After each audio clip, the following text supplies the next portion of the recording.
توی این قسمت میخوایم با هم دیگه ترند ترین دستمال آشپزخونه رو که همه ازش میدوزن و چین چینیه رو با هم دیگه یاد بگیریم. شما احتیاج به 3 تا مستطیل که ابعادش رو واسهتون نوشتم داخل تصویر. من از پارچه لینن استفاده کردم، لیننم رنگ حالا کرمیه و یه تیکه هم پارچه حالا 16 کانت استفاده کردم که روی اون 16 کانت طرح مورد نظرم شماره دوزی کردم و از نوار کتانم استفاده کردم که بخوام لبه های اون قسمت هایی که حالا میخوام چین بزنم رو نوار کتان بزنم. قبل از هر چیز شما اگر چیز دم دستتون نیست از این سردوزا میتونید با پای فندک حرارت بده یا با شعله یا با شمع و اینا میتونید حرارت بده که حالا ریش ریش نشه. فقط حواستون باشه دیگه پارچتون نسوزه دیگه. اون نخای اضافهش رو اول برش بزنید، بعد حالا میتونید حرارت بدید. من یه دونه پترنی که حالا شماره دوزی کردم پهناش یعنی طولش به اندازه همون پهنای دستمالم هستش و نواری هم که حالا براش استفاده میکنم 1 سانت اضافه واسهشون برش میدم. همونطور که میبینید من قبل از اینکه حالا این شماره دوزی رو به پارچه وصل کنم میخوام با نخ 1 تار اول این نوار رو با سوزن بهش بدوزم که قشنگ کاملا ثابت بشه. من همه رو اول کوک میزنم بعد با چرخ انجام میدم. این کار باعث میشه که چی بشه، کارتون خیلی خوب تمیزتر مرتب‌تر در بیاد. بعد از اینکه شما این نوارا رو دوخت زدین بهش، بیاید اون قسمت هایی که مشخص کردم بهتون اون مستطیل کوچیکا رو پایینش رو با اتو حرارت بدین. وقتی که حرارت دادین حدود نیم سانت باعث میشه که کارتون تمیزتر بشه، چون ما میخوایم لبه هاش رو بدوزیم بدون اینکه سردوز کنیم، یعنی در واقع 2 دور ما بدیم داخل. به خاطر همین اتو میکنیم که دوختمون راحت تر بشه. من میگم دوخت زدم، بعد با از این گیره ها وصلش کردم که در واقع باز نشه و حالا گذاشتم روی چرخم و دوختمش و از لب دوختم. این خیلی مهمه که حالا دوختتونم تمیز میشه. من دوخت رو انجام میدم. حالا دیگه تا آخر واسه تو ویدیو نمیگیرم چون که خیلی طولانی میشه. در همین حد بدونید که باید با چرخ اینو انجامش بدید. پارچه من زیر و رو نداشتش، ولی خب اگر شما پارچه‌تون پشت و رو داشتش توجه کنید که این قسمتی که حالا میدوزین به داخل اینا همه چی باشه، پشت پارچه باشه و حالا موقع دوختن کارتون خراب نشه. و اینکه اگر تا الان ویدیو رو دوست داشتین حتما لایک کنید، سابسکرایب کنید. در آینده میخوام کلی ویدیو آموزش‌های رایگان واسهتون بذارم که همشون کاربردی ان و میتونید استفاده کنید.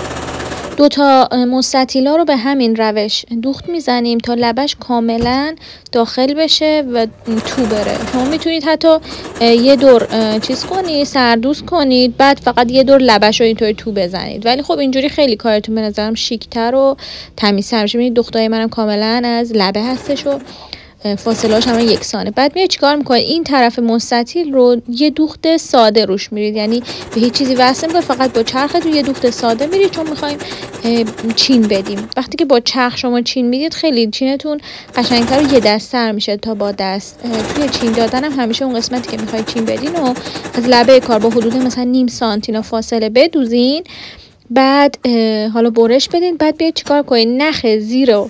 نخ زیری که حالا دوختین بکشید، نخ رو نه، نخ زیر. نخ رو کشیده نمیشه، نخ زیر کاملا تکون میخوره و میتونید نخ زیر رو بکشید و پارچه جمع میشه. این روش چین دادن خیلی قشنگتر میکنه کارتون رو تا با دست. مثلا میتونید چیناتون رو 1 دست کنید، بعد بیاد این مستطیل رو به اندازه پهنای دستمالتون در بیارید، یعنی به همون اندازه که بهتون گفتم چین رو 1 دست میکنیم و به اندازه اون مستطیل در میاریم. بعد به هم دیگه میخوایم اینا رو وصلش کنیم. نکته که حالا توی وصل کردنش هست اینه که شما باید حتما روی پارچه رو، یعنی حالا میگم پارچه من که پشت رو نداشت، ولی خب توی این قسمت باید روی روی پارچه‌ای که چین دادین و با روی اون قسمت مستطیل اصلی بندازید رو هم دیگه تا بتونید به هم دیگه وصلش کنید.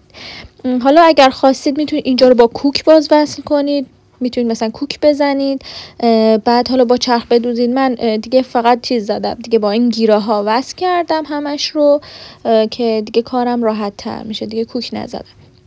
وقتی که با این گیره ها میزنید میتونید خیلی راحت موقع دوختن دونه دونه‌ش رو بردارید. همونطوری هم بهتون گفتم ببینید روی دستمال، روی اون قسمت که چین خورده انداختم روی اون قسمتی که حالا مستطیل هستش.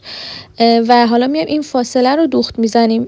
فقط حواستون باشه اون لبه‌ای که چین دادین دوختش مشخص نشه، یعنی پایین اون دوختی که حالا واسه چین هسته شما باید انجام بدید. اگر مثلا اونجا رو نیم سانت فاصله زدین، اینجا یه خورده نیم سانت بیشتر باشه که اون دوخت چینتون مشخص نباشه. هرچند ما میخوایم روش نوار بزنیم ولی خب باز مشخص نباشه کارتون که میشه تمیزتر میشه. من دیگه اینا رو میدوزم و حالا میایم چیکار میکنیم؟ این طرف رو نواراشو بس میکنیم، اون نوارایی که برش زده بودیم و میندازیم روی کار و در واقع دوختش رو انجام میدیم.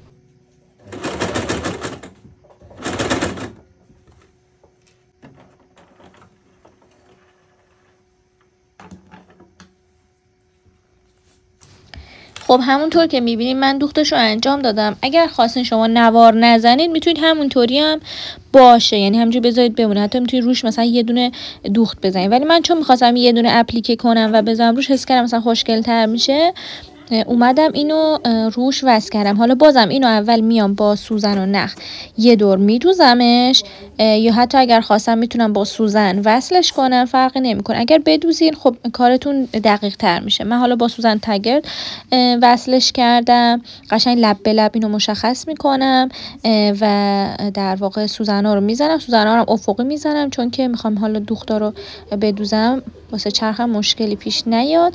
بعد از اینکه حالا سوزن زدین یا حتی دوختین، روش رو دوخت میزنید و کارتون تکمیل شه. فقط حواستون باشه دیگه دوختاتون مرتب باشه و دیگه کج موج نباشه، آروم دوختو بزنید که کارتون هم تمیز بشه. اون قسمت هایی هم که شما وصل میکنید دقیقاً روی اون قسمتی باشه که چین ها وصل شده، یعنی بالا پایین نشه. این خیلی مهمه دیگه، چون تمیزی کار شما به همینه. همونطور که میبینید حالا من دوخت رو انجام دادم و تکمیل میشه. واسه اون طرفش هم چون من دیگه اپلیکه نداشتم بزنم، یعنی دیگه چون شماره دوزی نکرده بودم، فقط یه دونه نوار خالی زدم روی اون قسمتی که حالا چین خورده.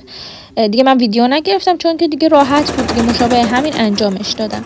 اون طرف حتی راحت تر هم بود، اینجا چون یه خورده پارچه‌ام زخیم تر بود ممکن بود یه خورده مثلا حالا طول بکشه. وقتی که شما این کار انجام دادین، میایید اضافه های نختون رو میگیرید و دستمال شما آماده است. خب و حالا مرحله بعدی چیه؟ میایید لبه های دستمالتون رو میدوزید. واسه دوختن لبه های دستمال میتونید چه کار کنید؟ میتونید هم با چرخ بدوزید، یعنی یک دور شما لبه های دستمال رو با اتو دوخت میزنید، این اضافه های پارچه رو میگیرید یه بار دوخت میزنید و اتو میکنید. وقتی که این کار انجام دادین به اندازه حالا حدودا نیم سانت، وقتی که این کار انجام دادین میتونید با همون چرخ لبه هاشو بدوزین یا اینکه بیاید چیکار کنید؟ پس دوزی کنید.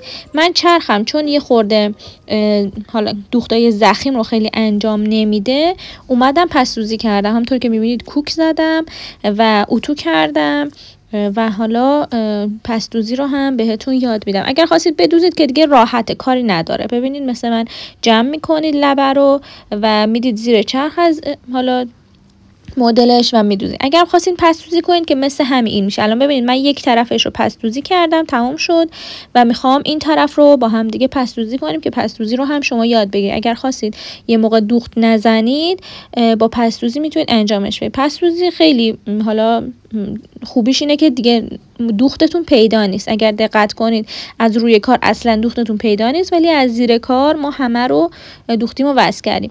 واسه پس دوزی میاد چه کار میکنید؟ من با یک نخ یک تار استفاده کردم. با نخ یک تار تهش رو گره زدم و از داخل اون قسمتی که میبینید چند بار سوزنم رو رد کردم که در واقع اون گره بیفته اون زیره و مشخص نشه، اصلا گرم روی پارچه نباشه. همینطور که میبینید من یه چند تا کوک ریگز زدم اونجا که دیگه اصلا نخم باز نشه. 2-3 بار این کار انجام میدیم. حتی اگر خواستید میتونید یک گره کوچیکم بزنید که در واقع اصلا باز نشه دیگه. وقتی که این کار انجام دادید میاد چیکار میکنید؟ حدود 1 تار از پارچه زیر رو میگیرید، وصل میکنید به پارچه بالایی. نکتهش دقیقا همینه که شما باید از پارچه پایینی فقط حدود 1 تار رو بگیرید، طوری که 1 تار یا 2 تار نخ، طوری که مثلا اون طرف پارچه نخ اصلا پیدا نشه. دقیقا تمیز دوزی همین پس دوزی نکتهش همینه. وقتی که این کار انجام دادین سوزن رو رد میکنید و به در واقع اون قسمت پارچه بالایی وصلش میکنید. همین کار رو ادامه میدید تا انتها. حالا من تا یه قسمتی رو واسهتون ویدیو گرفتم ببینید. حالا اگر سوالی مشکلی چیز بود تو کامنت ها بپرسید و حالا اگر ویدیو رو هم دوست داشتید لایک کنید، سابسکرایب کنید که من بتونم حالا نظرات شما رو هم ببینم و بخونم. دقت کنید من روی کار رو بهتون نشون میدم که اصلا نخم پیدا نیستش. ببینید حدوداً یه دونه نقطه از پارچه پایینی رو میگیرم با سوزن و به پارچه بالایی وصل میکنم، یعنی از پارچه پایینی از پارچه بالایی میگم و سوزنم رو رد میکنم. این خیلی مهمه که دوختتون هم دقیقا زیر اون قسمتی که حالا شما پیچوندین اون داخل دادین انجام بشه و دوختا رو هم از زیر همون دوختا انجام بدید طوری که نختون پیدا نشه. این کار رو ادامه بدین تا انتها و پس دوزیتون تکمیل میشه و حتما از رنگ نخی استفاده کنید که دقیقا رنگ پارچتونه. از نخی که حالا هم تضاد داشته باشه اینا استفاده نکنید، چون همون یه نقطه‌ای هم که حالا رد میشه مشخص میشه اون به چشم میاد. دیگه من صحبت نمیکنم، شما فقط ویدیو رو ببینید و همین کار شما هم انجام بدید تا بتونید یه دستمال خوشگل آشپزخونه ای داشته باشید. حالا من میگم میتونید با چرخ هم بدوزید، اصلا هیچ ایرادی نداره، ولی خب من هم احساس کردم نمیخواستم دوختش پیدا بشه. همین که میگم اون قسمت های خیلی ضخیمش مثل اینجا که الان نشونتون دادم اینجا اصلا چرخم نمیدوخت و در واقع سوزنم یه بار شکستش. به خاطر همین گفتم بذار با دست انجامش بدم. حتی میتونید جلوتر شما اینطوری مثل من با سوزن بزنید که باز نشه، که موقع دوخت اذیت نشید. حتی میتونید میگم اتو کنید که پرس بشه که بازم موقع دوختن این هی باز نشه که شما سختتون بشه. شما همینطوری هی فقط دوختا رو انجام میدید و تا تکمیل بشه. دیگه من صحبت نمیکنم تا بقیه ویدیو رو خودتون ببینید.